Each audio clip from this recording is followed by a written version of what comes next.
Stop it, Deepak.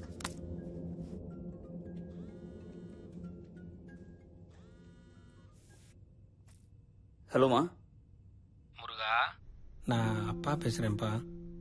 ஆமா அந்த காயினை பத்தி கேட்டிருந்தேல. இது நம்ம ஊர் சங்ககால நாணயம் மாதிரி தான்ப்பா இருக்கு. எதுக்கு இதை பத்தி கேக்குற? இல்லப்பா, அது நம்ம ஃப்ரெண்டு காயின் வச்சிருக்காரு. அவரு கொஞ்சம் டீட்டெயில்ஸ்லாம் வேணும்னு கேட்டாரு. அதான். ஸோ இது எந்த காலத்துக்கு உண்டான காயின்னு சொல்ல முடியுமா? இது எந்த காலம்னு சரியா சொல்ல தெரியல.